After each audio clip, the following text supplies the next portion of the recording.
And so our story begins. I swear I've heard that phrase so many times, it just exists in my brain now.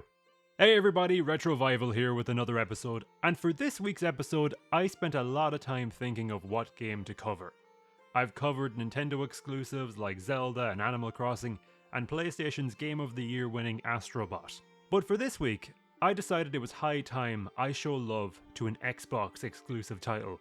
As a kid, my game's home console history went from PS1 to PS2, and then Xbox 360, with me eventually returning to PlayStation with the PS4, and then I got a Nintendo Switch and the PS5. But I have to say, in terms of gaming memories, the Xbox 360 was a special time. It's a moment in time I wish Xbox would get back to, minus Kinect, of course. It produced so many absolute classic exclusives, like the Gears of War trilogy, Halo 3, Reach and ODST, with the likes of Alan Wake and Dead Rising both also getting their starts as exclusives on the 360 too. But for myself and my cousin, there was one very special game that he introduced me to. It's time I talk about Fable 2.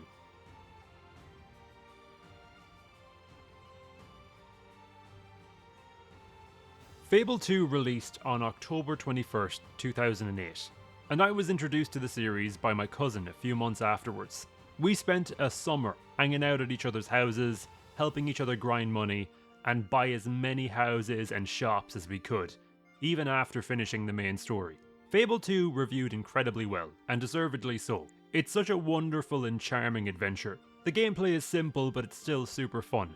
And the cast of characters you'll meet are varied and memorable, and its Monty Python style humour just makes it even better. It's a game I've replayed tons of times, almost on a yearly basis, even if it's just booting up my old save and going for a walk through Bowerstone or Oakfield. Fable 2's story starts in the poverty-stricken section of Bowerstone called Old Town, where you and your older sister are living it rough on the streets, hoping for a break to allow you to live somewhere safe and with a family. This is when you encounter a merchant selling a special music box that will allow you to make a wish. At first, Rose thinks it's a load of rubbish, but a mysterious blind lady you meet convinces her otherwise. You explore all around Old Town, doing various quests that will introduce you to the gameplay and decision-making moments you'll encounter throughout the game.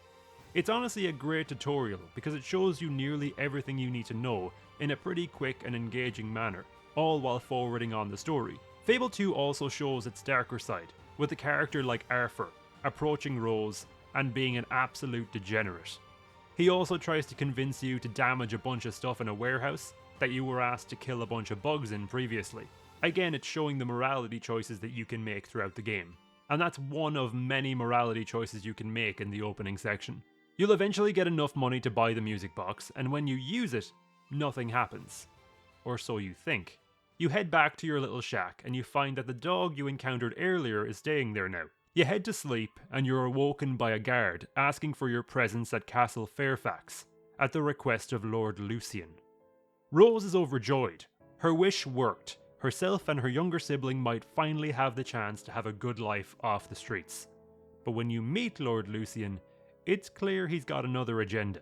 Lucian had lost his wife and his daughter to illness, and it's obviously had a very negative effect on his well-being. He has you stand on a platform that illuminates and it reveals that you guys are heroes.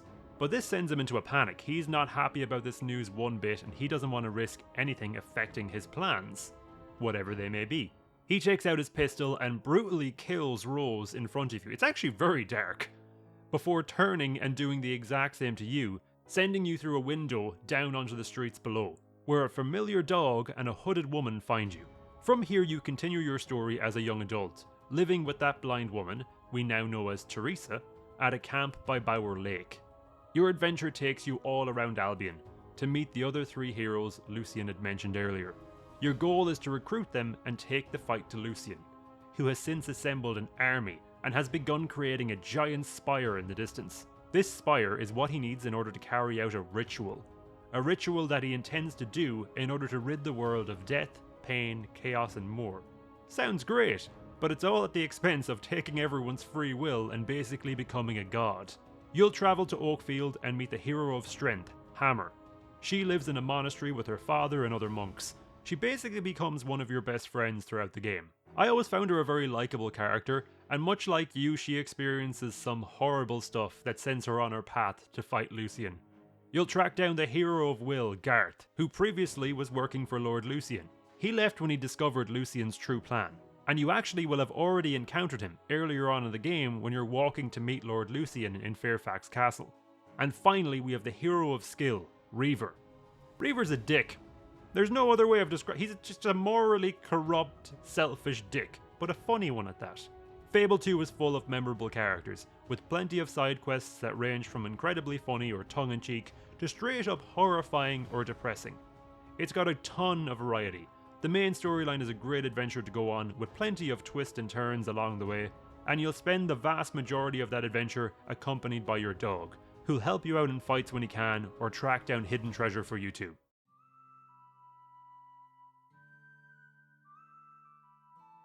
Fable 2's gameplay is pretty straightforward. You've got melee, ranged, and magic, with a big variety of melee weapons, guns, bows, and spells to use. What's nice too is that you don't necessarily feel stuck to a specific type of weapon.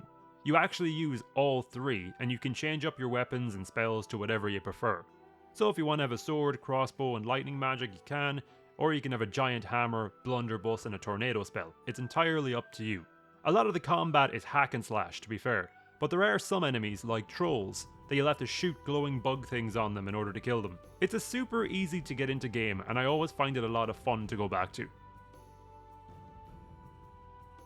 When you're not out exploring Albion, doing quests, or slaying hobs and balverines, you're going to need to make money, because the enemies only get stronger, and you're going to need the right equipment to deal with them.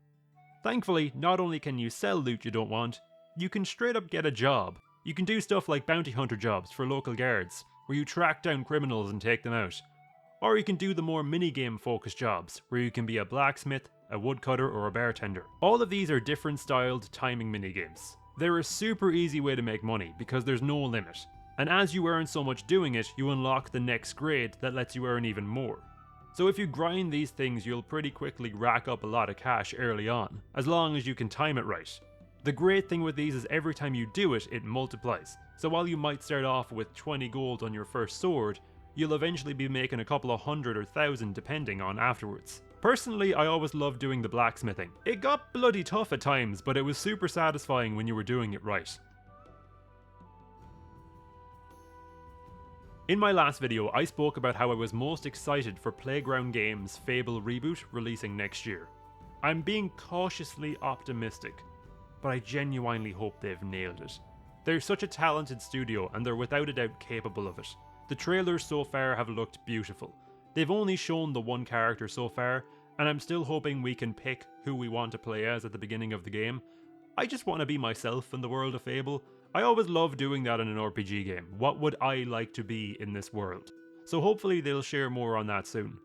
In regards to the original trilogy, I really don't know what Xbox is doing, if I'm being honest. Fable Anniversary and The Lost Chapters are the only Fable games available to purchase on PC currently. You could buy a pre-owned copy of Fable 3, but good luck buying a digital Steam key because that will set you back. It boggles my mind why Xbox haven't just re-added Fable 3 to Steam, or why Fable 2 has never even been ported in the first place. It's been long enough at this point. These games need a full-on re-release, a HD collection, a remake, just a bare bones port. Just get them available again. At the worst, let the modders do the rest. I would love to see Xbox announce a HD trilogy of these games. Fix up the performance issues and the frame rate issues. In my opinion, those are really the main two problems I had with Fable 2. Was just the frame rate and the performance. Especially in like the blacksmithing minigame where the frame rate kind of goes up and down, and sometimes it's actually hard to nail it because of it. I cannot wait for the return of Fable. It's long overdue. And let me know down below if you guys are excited for its return. Which was your favourite of the trilogy? And do you want to see a remastered version of the games for console and PC? I'd love to know. Thanks so much for watching, and I'll see you next time.